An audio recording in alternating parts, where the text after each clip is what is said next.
Hello दोस्तों, स्वागत है आपका हमारे यूट्यूब चैनल पर। आज हम पढ़ेंगे क्या, लेखक और एक पत्र किसने लिखा है, तो भगत सिंह ने।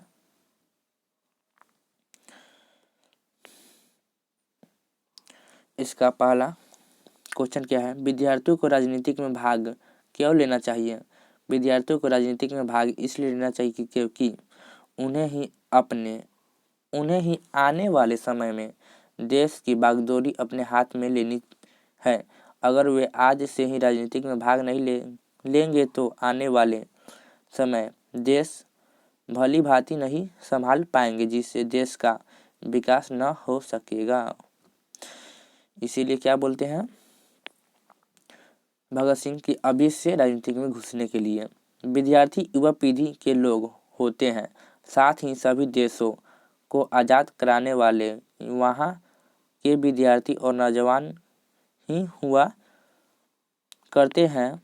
इसलिए भगत सिंह चाहते हैं कि व्यापारिक स्तर पर विद्यार्थी राजनीति में भाग ले।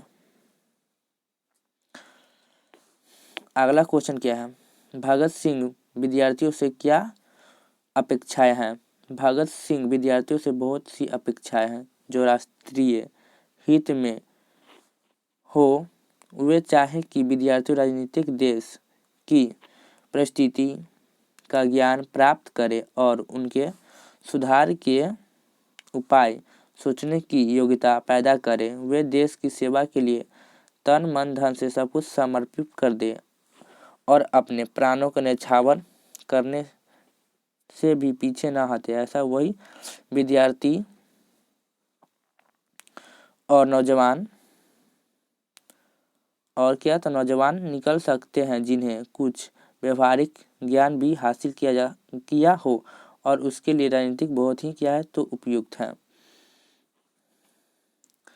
भगत सिंह ने अपने फांसी के लिए किस समय की इच्छा व्यक्त की। भगत सिंह ने सुखदेव के नाम जो पत्र लिखा उसमें भगत सिंह कहते हैं कि मुझे मृत्युदंड सुनाए जाने का अटल विश्वास है। साथ ही उन्हें काफी फांसी के लिए इच्छा व्यक्त करते हुए कहा कि जब आंदोलन अपनी चरम सीमा पर पहुंचेगी तो हमें फांसी दी जाएगी। वे ऐसा समय इसलिए चुनते हैं कि वे नहीं चाहते कि कोई संपूर्ण या उचित समझौता हो तो उन जैसे व्यक्तियों का मामला उसमें कोई रुकावट उत्पन्न करे। अगला क्या है, भगत सिंह के अनुसार किस प्रकार की मृत्यु सुंदर है। वे आत्मकथा को कार्यता कहते हैं, इस संबंध में उनके विचारों का स्पष्ट करें। क्रांतिकारी भगत सिंह ने देश की सेवा में दी गई फांसी मृत्युदंड को सुंदर क्या कहते हैं, कांद कहा जाता है।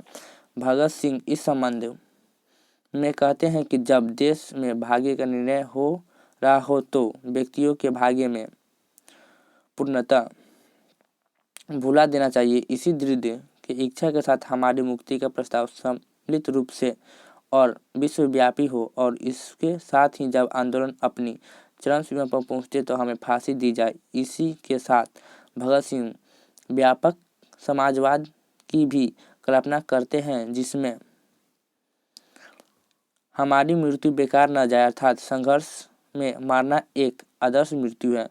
भगत सिंह ने आत्मकथा के कार्यकर्ता कहते हैं क्योंकि केवल कुछ दुखों से बचने के लिए कोई व्यक्ति अपने जीवन का समाप्त कर देता है, वह अपना मूल्य एक ही क्षण में खो देता है। इस संदर्भ में भगत सिंह का विचार है कि उसके जैसा विश्वास और विचारों वाला व्यक्ति व्यर्थ में मरना कदापि सहन नहीं कर सकता।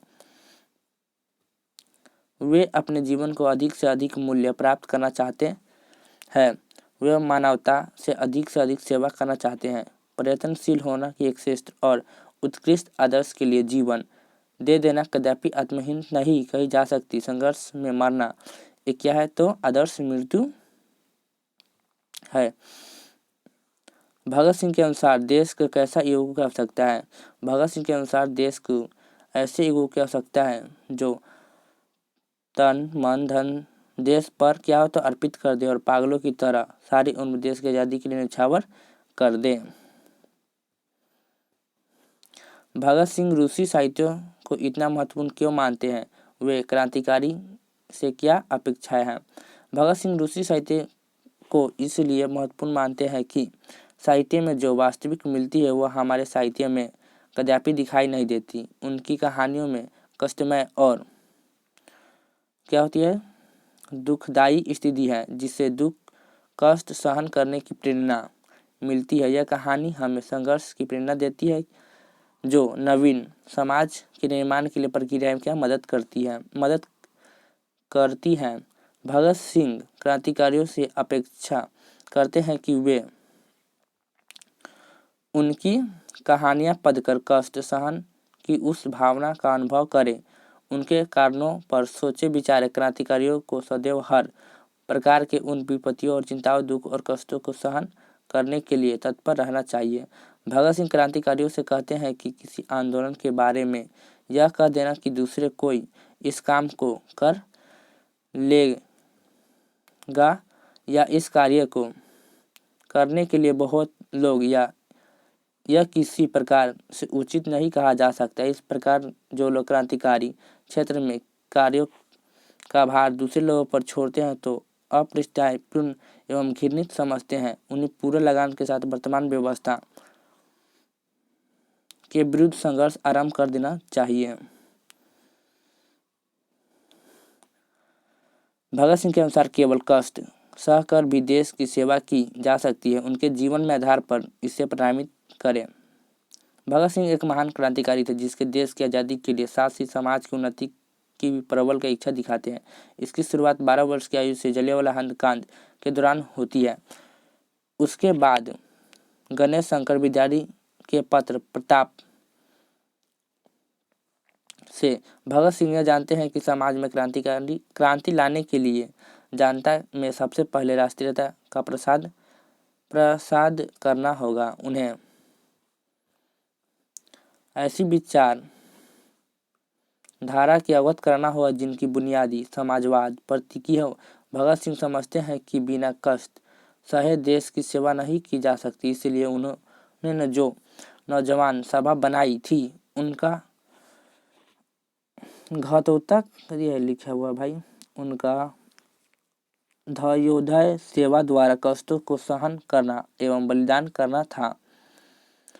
क्रांतिकारी भगत सिंह कहते हैं कि मानव किसी भी कार्य को उचित मानकर ही करता है। जैसे उन्होंने लेजिस्लेटिव असेंबली पर बम फेंकने का कार्य किया था। इस पर उन्होंने आजीवन कारावास की सजा सुनाई गई थी। इसी दौरान लाहौर षड्यंत्र केस में उन्हें फांसी की सजा दी गई। कष्ट के संदर्भ में रूसी साहित्य के माध्यम बताते हुए वे कहते हैं कि विपत्ति व्यक्ति को पूर्ण बनाने वाली होती है। हमारे जैसे व्यक्तियों को जो प्रत्येक दृष्टि से क्रांतिकारी होने का गर्व करते हैं, सदैव हर प्रकार के उन विपत्तियों, चिंताओं और दुखों कष्टों का सहन करने के लिए तत्पर रहना चाहिए जिनको हम स्वयं आरंभ किए संघर्ष के द्वारा आमंत्रित करते हैं, जिनके कारण हम आपको क्रांतिकारी कहते हैं। इसी आत्मविश्वास के बल पर भगत सिंह शहीद हो गए। वे जानते हैं कि उनके कष्टों के दुखों का समाज का व्यापक प्रभाव पड़ेगा और जनता आंदोलन कर बैठेगी। अतः भगत सिंह का कहना सत्य है कि कष्ट सहकर भी देश की सेवा की जा सकती है।